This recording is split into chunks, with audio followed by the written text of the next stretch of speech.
This is Time Signatures with Jim Ervin, a podcast and radio program presented by the Capital Area Blues Society in Lansing, Michigan. Driving up and down these Michigan roads, yeah. And now, here he is, your host, Jim Ervin. Baby, I'm home.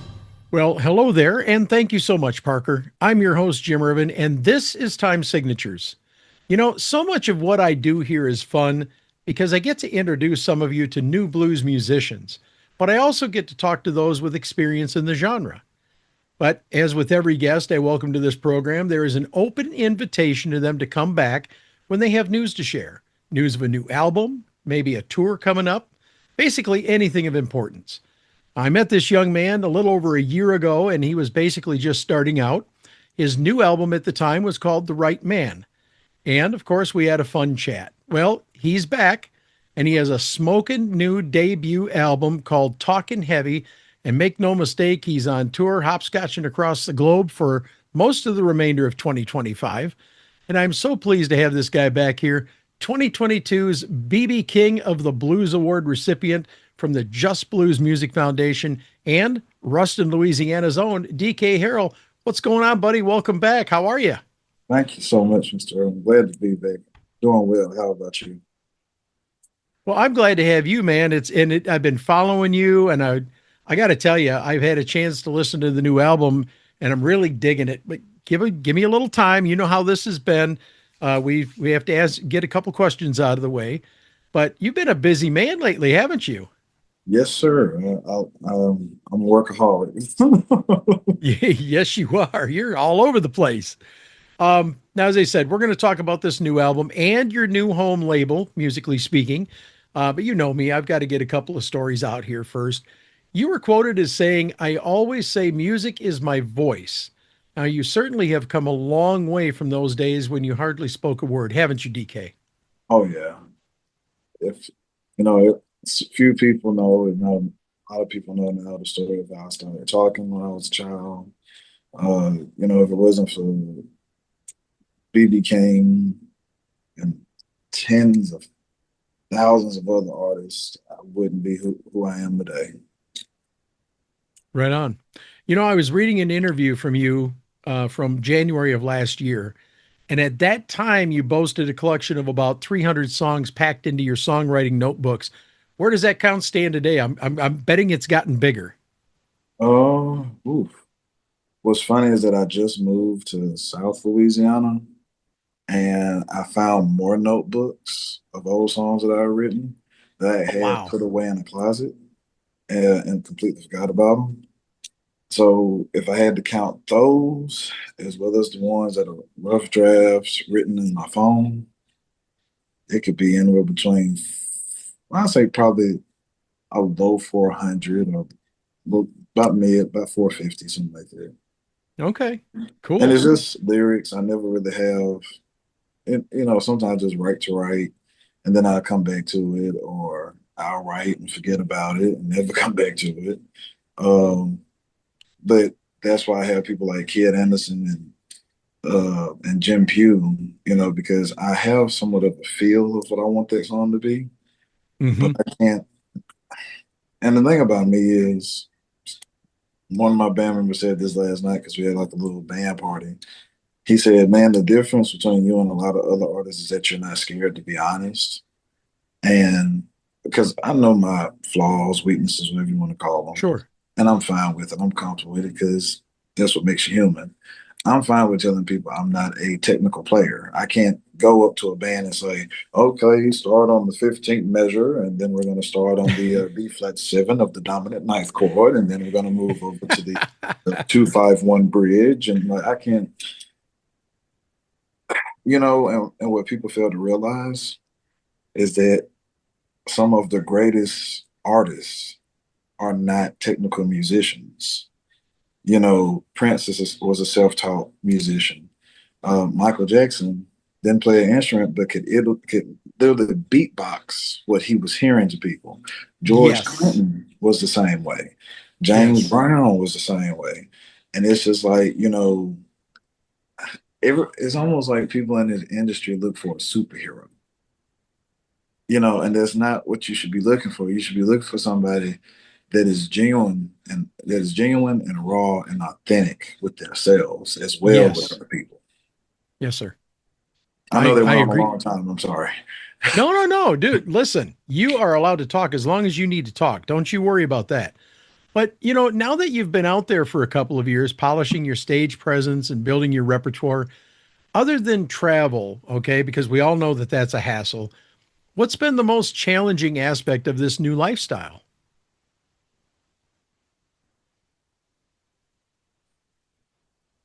Uh, I didn't mean to stump you. you really stumped me because some people may call this a load of crap, but I'm gonna be honest with you, because I love doing it so much, I can't really say what's a hard part because I think it was Stephen Colbert, I think, who made a comment that something along the nature that you know with life you're supposed to accept the bad that comes with it and appreciate Hmm. the bad that comes with it.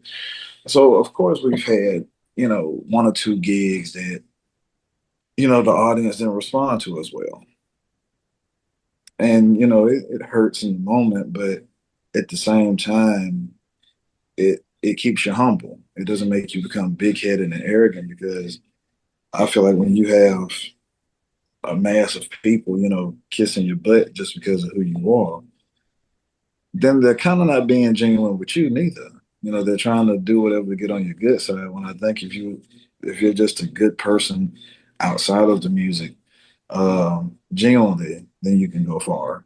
Um, so with me, I don't really see a bad part in it. If you had to ask my manager, he would probably say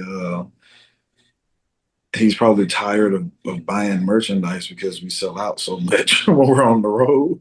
So, That's a so I, good problem to have, though, isn't it? yeah, it's a good problem. Like I think Yeah. it was I was putting because I'm still in the process of moving. I was putting some TV stands and shelves together yesterday, and I kept hearing this loud bump beside my door, like just really hard bumps. I'm like, what is that noise? And so I opened the door, and there's a FedEx guy delivering 200 more vinyls of the new record because we Oh, were in Holland man. this past weekend. And while we were in Holland, I only brought 50 vinyl, and we sold out within like the first 10 minutes. And I felt so bad because it was a crowd of roughly 10,000 people in the tent. So we had like 50 vinyl and maybe 90 CDs. And out of the 90 CDs, we only sold like 30, but we sold out of the vinyl. So I was just like, oh God. So my manager was like, we gotta order more vinyl right now. And so and I forgot about it, and that's what was coming in yesterday. Wow. I listen, I love hearing the stories of you being out there on the road and musicians in general. It's fun to hear those stories. Um, but I wanted to revisit something with you. When you say that you had a couple of audiences that didn't respond to you like you had hoped, what do you do? Do you allow yourself a little mully grub time? What do you do? I wrote a song about it, honestly. Did you really? All right. It, it's on the record, actually. It's on the new album? Hmm. Which one? It's Praise These Blues. Okay. All right. So I'll give you the backstory. We did a show in West Memphis, Arkansas. Okay. Now, to make this sound funny, BB had a bad gig in Twist, Arkansas, which is how he got the name Lucille. I had a rough gig in West Memphis, Arkansas, and then inspired a song. So it seems like Arkansas is the place for songwriting. Yeah. Okay. So, speaking of your travel plans, and I hate to talk about this, but I have to ask you, has your Sweet Crystal number two been repaired yet? We have gotten it glued back. I just need to have someone do the cosmetics. Okay. But the glue is strong. If I'm not mistaken, a guy named Barney Roach, which I know Barney, the part I might be mistaken about is the guy that he got to do it, to do the gluing in California. Is a guy named Mo, and Mo apparently does work with Joe Bonamassa with his guitar. Okay. So Well, you know you're in good hands then, don't you? I know I'm in gentle hands. So did you just have to have them take the neck off and ship that out to get repaired? Is that how that works?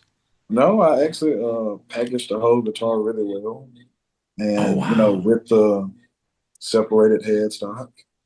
Okay. And Barney was like, "I give you an A+ for packaging your guitar for travel." It was very costly, uh, but Barney took care of the rest when he got it in his hands. And I got a set of 10 gauge strings on it right now. I'm still getting used to it because they say, once your guitar goes through repair, it's like almost like it's readjusting. Sure. Wood is very funny. Yeah. Because it's like when people, stab a tree with something or insert something in a tree, and that tree grows all around whatever it's Yep. stuck in. And that's what it feels like. It just like it's readjusting and changing because of the break. Well, that crystal number two is every bit as important to you as Lucille was to BB. Am I correct with that? That's like your signature guitar. We had an issue this past weekend. We left Louisiana. First stop was in London. Then it was from London to Brussels, and then we drove from Brussels to, Holland. And they left Crystal at the London Heathrow Airport. Oh wow. That was Crystal One, the walnut one that I've been playing Oh since yep. Yep. 2021. Um, and when that happened, I can't lie, I was furious. I was like, because my bass player, he gets lucky every time. His bass never goes lost. It never becomes missing. It's never broken. And he travels in a soft shell check with a soft case. Never gets lost, never gets Wow. broken. I put mine in a little bit similar soft shell case. It gets broken. I put mine in a hard shell case. It gets left at London Heathrow Airport. And I was just like, is it just me? Mm. Yeah, I'll tell you what, it makes you feel that way, doesn't it? But But I lost track of your story about Crystal 2, and it broke my heart when I saw that because I know that was one of your signature pieces that I see you play with all the time. We I'm got supposed to have three okay. because a couple of years ago I had two crystals, which was the walnut one and a burgundy. It was wine, like a wine red color. And I sold that one in Mississippi because I was homeless, I needed money, and I know Mississippi had always wanted one, so I was like, "Hey, I'm down and out. I'll cut you a deal. I know how much it is. In reality wise, wow, I'll cut it down less than half." He was like, "Sure." So we met in Jackson, Mississippi. Uh, he paid me, and it's been in his possession, and he loves it. He doesn't even want to travel with it.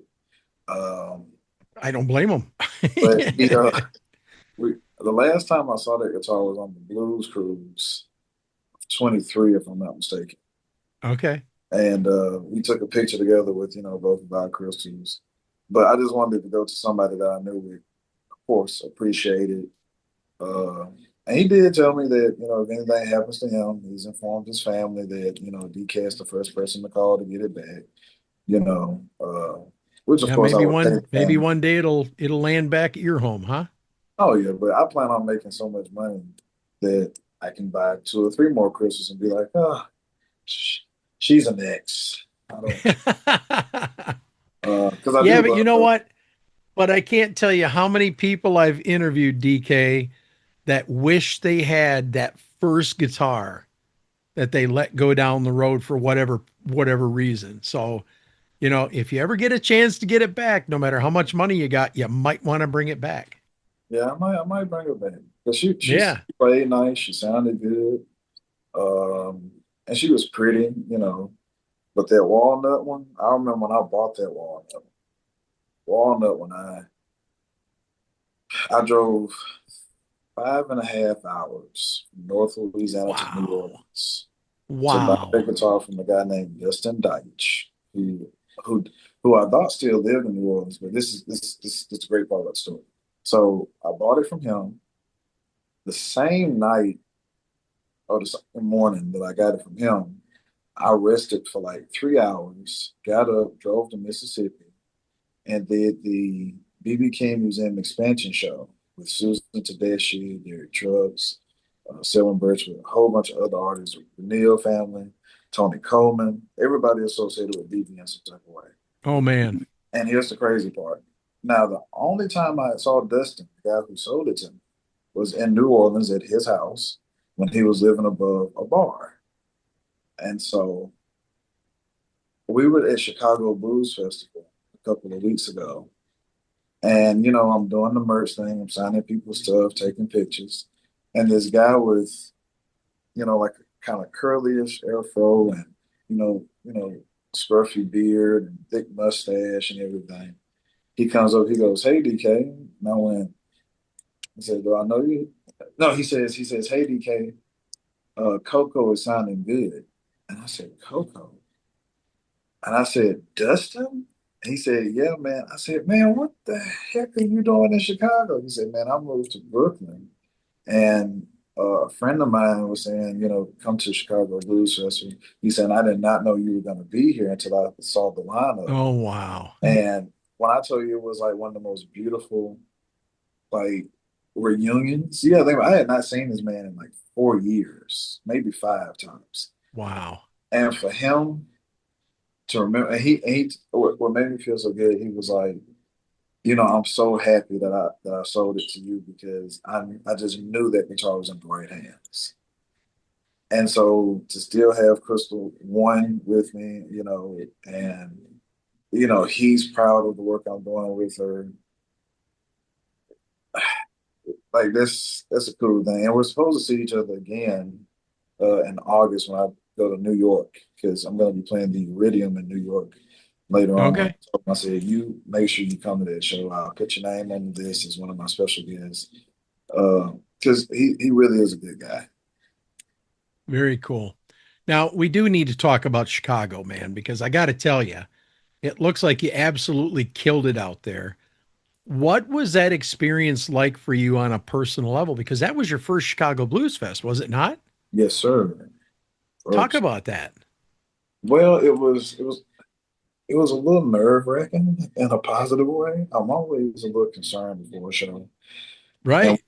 and when it's something like Chicago Blues Fest, that's a lot of eyes on you. The city puts that on. So it may be a city official there, and then you have so many Chicago legends who watch you perform, Mm, uh, and it's like really scary. And I bet. in the middle of the set, in the middle of my set, I look in my peripheral vision, I see somebody like in the wing, and it's Bruce Iglar watching our show. Now, of What, course, he is is this always, before you signed? this is after. Okay. All right. He was watching our show, which he had saw our show before in Florida a few months ago. Sure. And but he was in the wing watching, and I saw him. And me, I'm a silly guy. And in my head, I'm like, "Oh, Bruce is watching." So I went, "I hope he doesn't mind." I said, "A good friend of mine is watching in the wing. I think you should give him a big round of applause. If you don't mind coming out, please. Mr. Bruce Iglar of Alligator Records, Chicago's own." Everybody started clapping. And after we got through, we went up to the hospitality area. And Bruce was sitting there eating with friends. And I said, "Well, am I doing good, boss?" He said, "It was a great show. It's a good show." So Very he always nice. goes, "Don't call me boss." Just. But I mean, Chicago was very fun. They accepted us with open arms. There was one problem I had at Chicago Blues Fest. the black shirt, and you can go back and look at pictures. The black button down that I had on with my suit. The company that made the shirt apparently had the last button stitched up, so I couldn't button it all the way down. Oh, the last buttonhole. Yeah, the last buttonhole. Oh no. So I just told the guy, I said, well, I just I don't flood, so I always have my pants at my waistline. I said, this Right. should be fine. But of course, I do all that moving and dancing on stage. And so if you look at uh, the video, the live video they did, if you watch the set, it's like, oh, DK looks great. Oh, this is great. Oh, he's dancing. Oh, he's shaking his butt. This is nice. Uh-oh, shirt is coming undone. Okay, now we can see his white undershirt. And, that was the part that made me go, oh, God. But I mean, but here's a guy that used to actually take your shirt off on stage and throw it into the audience. So, I mean, Yeah. what's a white t-shirt compared to that? There you go. There you go. Well, listen, we have to dig into some more good stuff here. Speaking of Chicago, I simply have to know, how and when did the deal with Alligator and you come about? I mean, and you've got to be ecstatic about this. I have a long, how they say the universe speaks? Hmm. So, and I don't mean to, disrespect anybody's beliefs or religions when I say that. It's just, it's just a saying. When I was like 15 or 16, I had sent a burned CD, I think, of of footage of me playing the backing tracks and playing by myself. And I sounded horrible. I can't lie. I sent it to Bruce at Alligator, and he respectfully responded with, "Hey, at the current time, we are not looking for artists, but you have potential." And so then fast forward. So this is like 2013. Fast forward to 2022, I think it was 22, no, 23. I did the Best Damn Blues Fest in Thingsville, Wisconsin. And he wasn't able to see my performance with the band that was sitting in with me, but he saw the jam. He enjoyed a little bit of the jam he saw. But at the time, his wife had took ill. She was very sick. And sadly, she took a turn for the worse. And I told Mr. Edgar, I said, hey, we can meet another time, family first. And so, he understood. We then saw each other again at the International Blues Challenge in Memphis. And we spoke a little bit then. And then we saw him again during the BMAs last year. And Okay. that's when he made the decision that he wanted to fully go through with it, if I'm not mistaken. Um, and we really didn't sign like in person a deal. We did electronic, Okay. signatures. Yeah. Uh, but he was, happy about the signing. I was very happy about the signing. My manager was happy about the signing. And I can't lie, working with Bruce has been great. His staff is like killing it, like they do a darn good job. Oh, yeah. And I hear some artists complain about, man, the record label has always got me trying to do this, do that, and it's like, well, here's the thing. That's the name of the business. You have to work if you want to be seen. You can't Right. just, you know, get on stage, play guitar, and that's it. Like, no, you have to do the interviews. You have to do the meet and greets. You have to do, signing 110 records or whatever, for the promotion and all that. Like, you Yep. have to push yourself. And some people, blame it on age. They go, well, I'm too old for this. And it's like, well, not really. It's just a mindset that you have about it. It's a mind thing. You may be 57 age wise, but you can have the mental, health of a 20-year-old if you put your mind to it and change your Sure. head. But that's how Yeah. that came about was Bruce had just slowly, just showed interest slowly but surely. And he saw us perform for the first time at the Jacksonville Spring in the Blues Festival. And he introduced us on stage. And we had a meeting with Alligator, the staff, on a Zoom call. And he said, DK put on one of the best shows I've seen in a long time. He That said, had to feel good. it felt good. He said, if I had one complaint, and I went, uh-oh. And he goes, I only wish he played more slow blues. And I'm going to tell you what made him say that. We do set lists, and we had just finished some song. And I remember a sweet lady, older lady, was right in front of the stage. And she screamed out, let the good times roll. Please play Let the Good Times Roll. And me, I'm a people pleaser. And I always feel bad if I don't do something.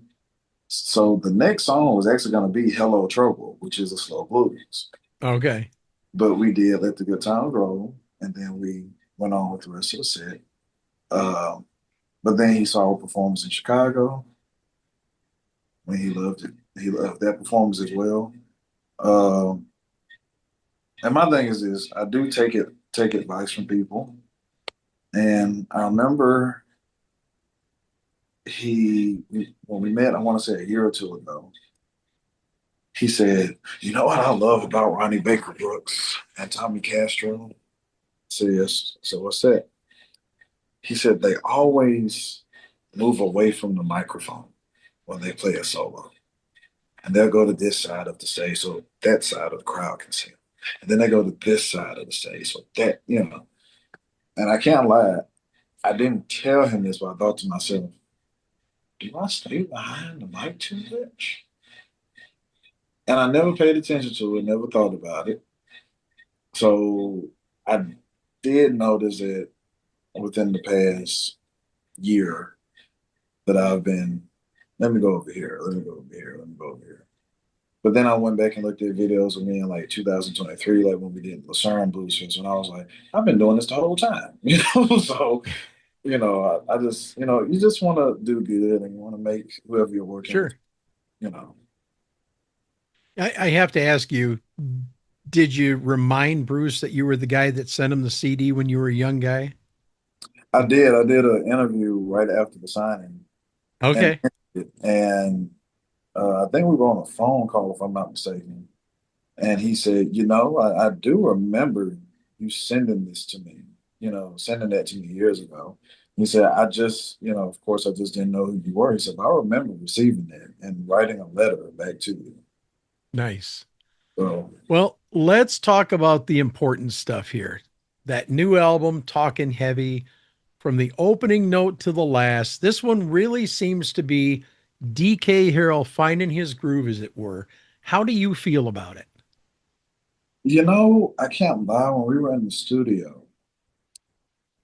and we did PTLD, my Okay. manager in the studio with us. My manager is a very picky guy. He's very picky and he's old, but he's picky. And we did PTLD, which of course is pretty much a disco or disco blues. And we're sitting there listening to the run back of the track. And he goes, I look at him and I say, what do you think? He goes, hate disco. I went, okay. And so I asked Kid about it. And Kid goes, I think it's great. I think it's going to be fine. Nobody's doing this. That's what makes it fun. So that's how I felt then about PTLD. We performed PTLD for the first time, I think, in Jacksonville. And they loved it. We had people coming up to the merch booth going, post traumatic love disorder. Can you sign my CD? Post traumatic, And I was thinking to myself, I think we're gonna be all right, you know. So, but I will say the whole overall record I'm very happy about because I listen back to it, and there's certain stuff that I can't believe that I played, and there are certain ways I can't believe I played. There's certain ways I can't believe that I saw, and I can't lie. If you listen to my vocals on The Right Man and compare them to my vocals on Talkin Heavy, my vocals are like 10 times stronger on Talkin Heavy than The Right Man. Yeah.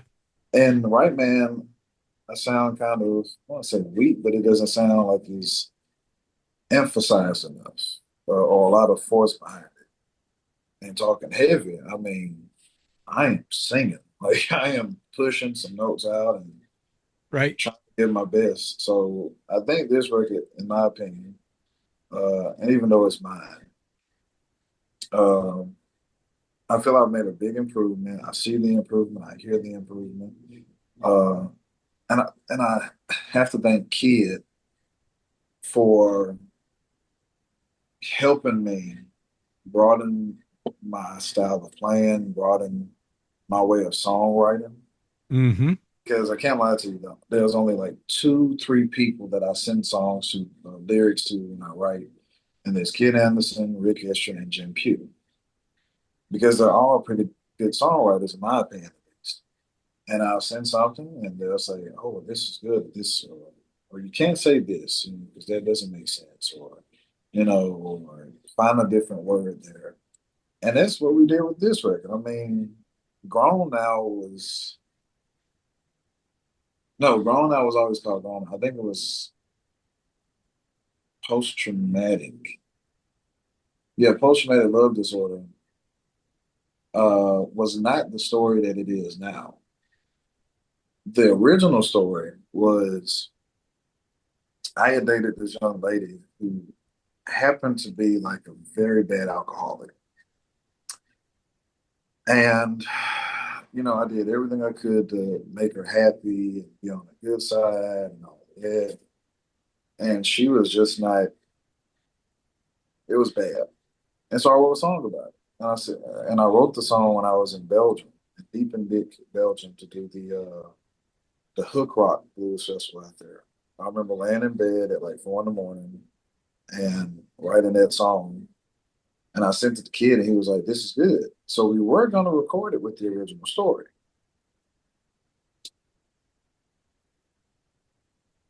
I think, if I'm not mistaken, Kid was sending lyrics to Bruce or somebody at the team or whatever with Alligator, and they advised us to do a song that wasn't centered around me, which I'm open to. I'm very open to doing this.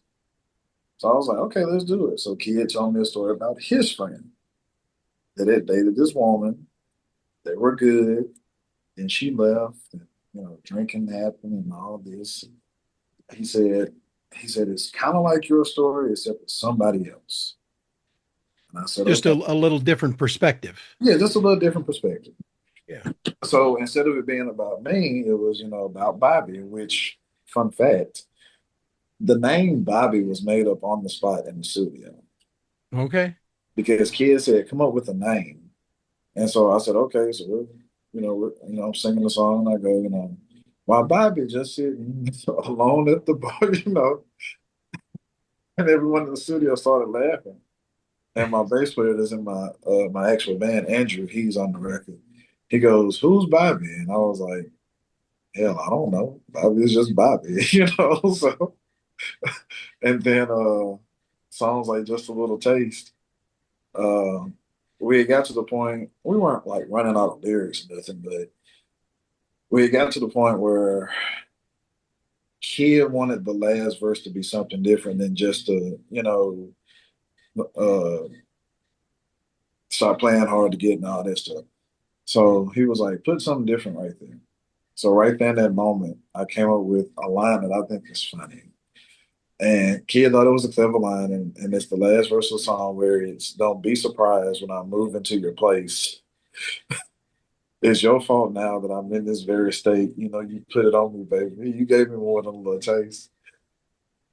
And he was like, that's good. And what I thought about, not every man, but I'm sure there's some guys out there who've been in the, or even women who've been in a position where, uh, you kind of love someone so much that you low key kind of stalk them. You're always, what is he doing? What is she doing? Where is he at? Where is she at? And then if you got the key, you don't all heard the story, oh, yeah, man, I met this girl, then we started dating. I gave her a key to my apartment, but at the same time we broke up, and now she just showed up at my apartment, and it's funny stuff like that I was thinking about in that song that, you get so hooked on somebody that you're like, I'm gonna move in. You ain't gonna know it until you walk in. And it's just kind of funny. Uh, Another song we had fun recording was and oh, just a little taste was actually supposed to be longer than what it is. Because Okay. we had like Vicky Randall do a percussion solo. We had I think Jim's organ part was actually extended and the longer version. I think just a little taste was supposed to be like 7 minutes long, like the Wow. original recording. Uh, Yeah. it was we had a lot of fun on it. Sounds like you did, definitely. Well, listen, I need to get some information from you. Where can people go to find more about DK Harrell? Maybe buy some merch, some CDs or vinyl, since you got some more vinyl in stock, or get you booked for a gig, man. So, of course, if you look for any of that information or just how to reach out to DK Harrell, it's dkblues.com. And I'm a very personal person. So even if you have Instagram, that is DK Blues underscore, and it's me in a nice suit. Please send me a message there. Or if you have the Book of Face, or as we call it, Facebook, you The can, book of face. of course, send me any messages on DK Harold or DK Harold Blues Band, and I promise you I'll respond. Merch can be bought from my website, DK Blues. Merch can also be bought at Alligator Records website. And if you're still looking for the right man record, of course, go to Port Merch, PORTMERCH.com, portmerch.com, type in DK Harold the Right Man, and you can still get your CDs there. Or you can even go to like Living Blues Magazine and Blues Blast Magazine and all those blues magazines that sell merch and get it from there. so Right. so just look up DK Harold Talking Heavy or DK Harold CDs, DK Harold vinyl, and whatever shows up in that little icon, click it twice and everything will be nice. I uh I have to tell you, I would love to see you end up in Michigan to play. It's always a pleasure to have you here, but I Oh, am going to put a bug in Matt's ear to see if he can move the request up the ladder to get you to Michigan soon. And I'd love to be able to shoot your show for you because I am also a professional photographer. ooh, And B, the other reason is so I can meet you properly and have a good face-to-face chat with you. That's my goal for this coming year. What do you think of that? I'm down for it. I want to play Michigan. I think the only time I've been to Michigan,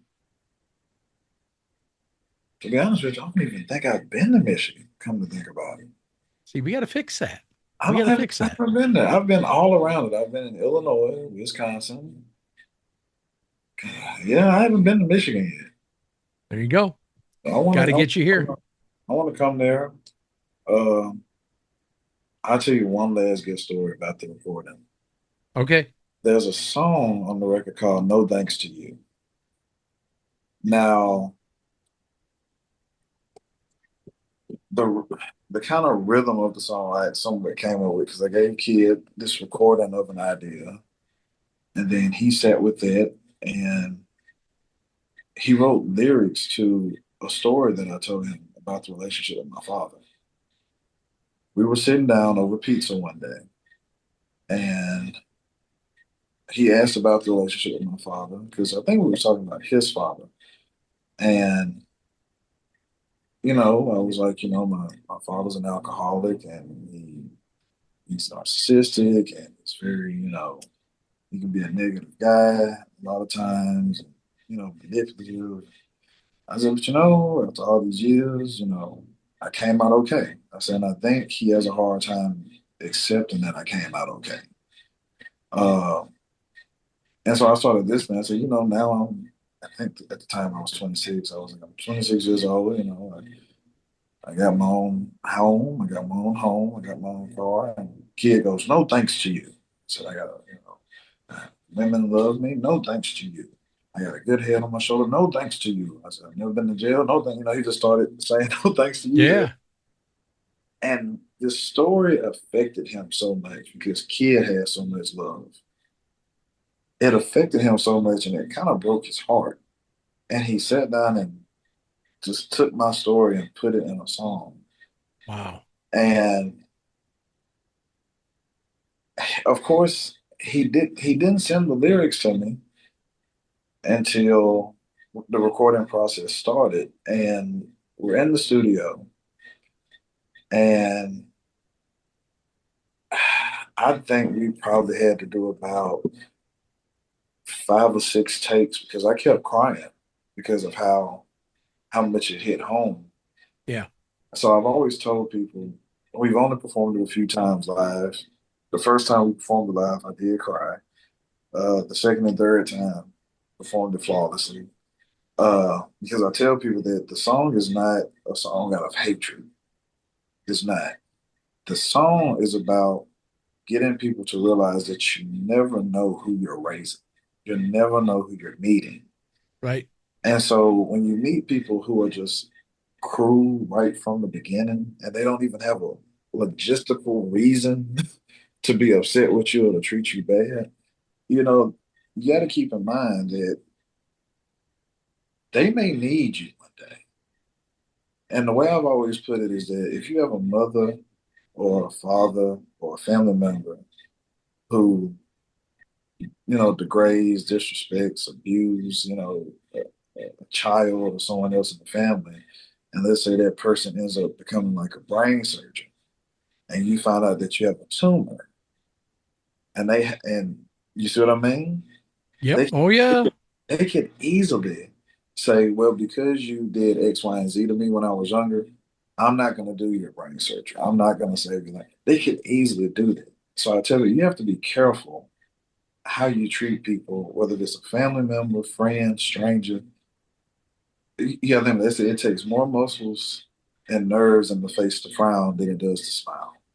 Yep. And it only takes a second to be kind to somebody. It Yes, only sir. takes just saying, "Hey, how are you?" That's enough. Shaking a hand is enough. Giving a hug is enough. And that song, "No Thanks to You," is a song that I feel like a lot of people need to hear to understand and accept that you're not the problem. You came out okay. You're doing all right. That person needs to learn that you are great and that you are going to be okay, that you're going to be a Yep. perfect person, not a perfect, but a good person, and that you're going to be okay and that you don't really need them in order to be great. And that's okay. Because again, like I said earlier, even the negative things in life you have to appreciate and accept. And I tell people to this day, I don't hate my father at all. I love him, but I dislike his character. Yep. And that's a total big difference. At the end of the day, that's still my father. I still appreciate the life that he's given on this earth and the time he has on this earth. But if he was a better father characteristically, I'm sure our relationship would be 10 times better. Yes, sir. Well, DK Harrell, it has been a pleasure to have you on again. I wish you much continued success. And my door is always open, man. If you have news, if you have a new album, if you have a tour, if you just, maybe someday you call me and tell me you're getting married, just give me an opportunity. The door is always open, man. Thank you, Jim. I appreciate it. All right, man.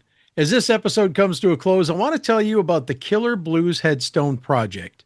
Steven Salter, my good friend, started Killer Blues in 2008 with the goal of making sure that no blues musician lay in an unmarked grave.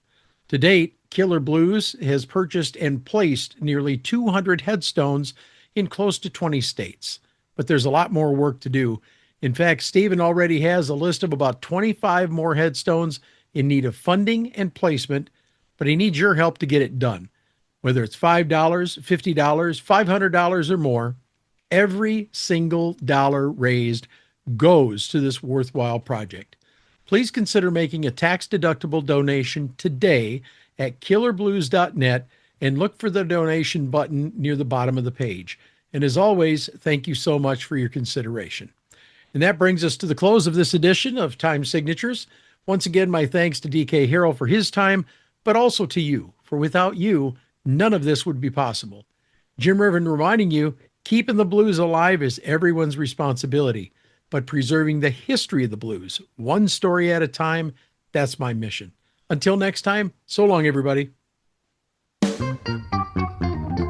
This has been Time Signatures with Jim Ervin, presented by the Capital Area Blues Society in Lansing, Michigan. For more information on cabs, visit capitalareablues.org. You can find this episode and past episodes at lccconnect.org. The Time Signatures theme song, Michigan Roads, is used by permission and was written by Root Doctor, featuring Freddie Cunningham. You know I'm crying, baby, driving up and down these Michigan roads, yeah. Until next time, keep on keeping the blues alive.